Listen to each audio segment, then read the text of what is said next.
एक कथा आती है बड़ी सुंदर। एक बार माँ जगत जननी जगदम्बा अम्बा माँ पार्वती जी कैलाश पर बैठी थी। भोगरदानी नहीं थे उस समय पर। भगवान शिव भोगरदानी उस समय पर वहां नहीं थे। माँ जगत जननी बैठी हुई थी। एक बूढ़ा ब्राह्मण साधारण सी जिंदगी जीने वाला, बिल्कुल सहजता का जीवन जीने वाला, अपने काम में चलते चलते जा रहा। रोज उसका नियम था भगवान की भक्ति करना, स्मरण करना, जप करना, पाठ करना। शाम का समय था, देख नहीं पाया, ध्यान गया नहीं और मालूम पड़े कि उसके चरण एक खड्डे में गिर गए और खड्डे में पड़ने से उसका पांव टूट गया, शरीर में चोट लग गई।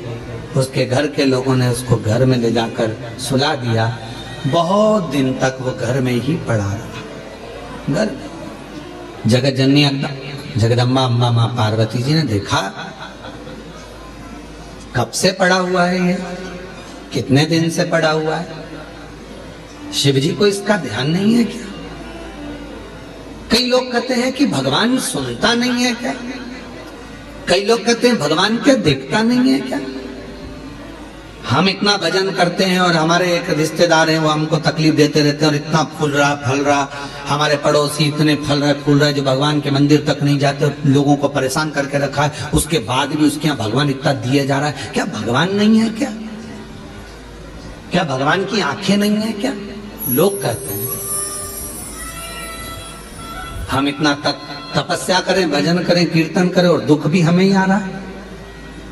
और वो इतना कष्ट देने के बाद दुनिया के लोगों को चूसे जा रहा है, धन लिए जा रहा है, लिए जा रहा है, लिए जा रहा है, लोगों को कष्ट दिए जा रहा है और उसके बाद भी फल फूल रहा है। क्या भगवान नहीं है क्या? है तो फिर जो इतना दुनिया को कष्ट दे रहा है वो इतना फल फूल क्यों रहा है? उसका कारण आज का नहीं है, पूर्व का है।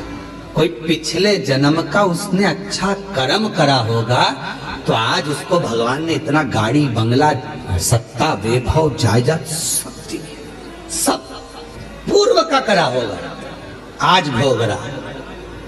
और आज आने के बाद अगर वो बेकार कर्म कर रहा है तो एक जन्म नहीं, ना जाने कितने जन्म भोगेगा। और तू आज अच्छा कर रहा है, दुख मत मना।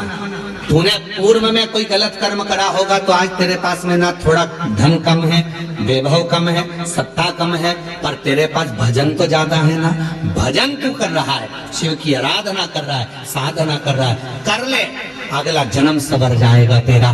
फिर तुझे कोई जन्म नहीं लेना पड़ेगा, कोई जन्म, फिर तुझे कोई जन्म नहीं लेना।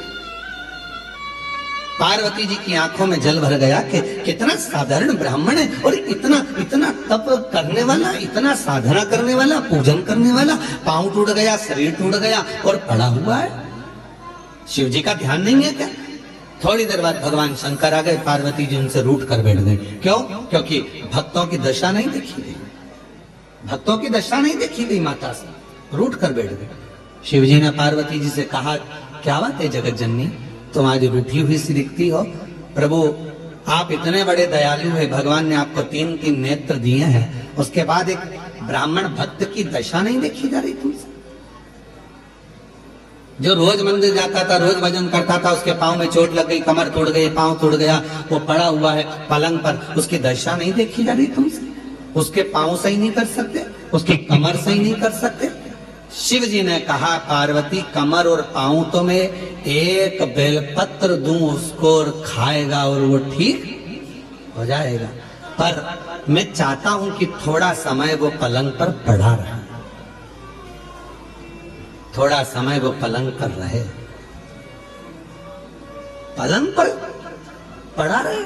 हाँ, वो तुम्हारे को भज रहा है, तुम्हें जप रहा है, तुम्हारी आराधना कर रहा है और तुम कह रहे हो उसको पलंग पे पड़े रहने दो। हाँ पार्वती जी, उसको पड़े रहने दो। पार्वती जी नहीं मानी और पार्वती जी ने जाकर एक बूढ़ी का रूप रखकर उसको, पार्वती जी ने थोड़ा सा जल पिलाकर उसको पूरा स्वस्थ कर दिया। जैसे ही वो स्वस्थ हुआ, 4 दिन निकले, वो 4 दिन बाद निकल कर जा रहा था, वन से एक सिंह आ गया और शेर आकर उसको खा गया और उसका जीवन समाप्त हो गया। पार्वती जी ने कहा, जिसको मैंने ठीक करा था वो तो मर गया, मर गया, सिंह ने खा लिया, प्राण छूट गए उसके, वो मर गया। शिव जी के पास गई पार्वती जी, वो मर गया प्रभु, जिसको मैंने ठीक करा था उसके प्राण छूट गए। शंकर भगवान कहने लगे, पार्वती तुम जान नहीं पाई मुझे, हे जगत जननी, मैं काल अधिपति महाकाल हूं, मैंने उसकी मौत को देख लिया था, इसलिए तुझसे कहा था कि इसको पलंग पर पड़े रहने दे। ये पड़ा रहता, इसकी मौत टल जाती और ये ठीक होकर फिर अपने काम में लग जाता, पर पूरे चलने नहीं। आप में से कई लोग हैं ऐसे जो भगवान को दोष देते हैं, कई लोग कथा श्रवण करने वाले भी ऐसे हैं जो परमात्मा को दोष देते हैं। हम गीता पूजन पाठ करते हैं तो दुखी हैं, हम जल चढ़ा रहे हैं तो दुखी हैं, हम मंदिर जा रहे हैं तो दुखी हैं, वो व्यक्ति इतना फल फूल रहा है, वो ऐसा कर रहा है, हम दुखी हैं। हम ना परमात्मा को धन्यवाद देना कि मैं तेरी निगाह में हूं, धन्यवाद दो। थोड़ा सा कष्ट आ गया तो रोना नहीं, भगवान को धन्यवाद देना कि कोई बड़ा दुख आने वाला था, थोड़े से दुख पर निकाल दिया। हाथ में लग गई, पांव में लग गई, घर में पड़े हो ना, तो परमात्मा चाहता है कि तेरे साथ कोई घटना घटने वाली थी तो निपटने वाला था, इसलिए हाथ पैर तोड़कर तुझे घर के अंदर पटक दिया कि तेरी जिंदगी बच जाए, तुझे कहीं जाना ना पड़े। छोटी सी निकाल दिया, छोटी सी।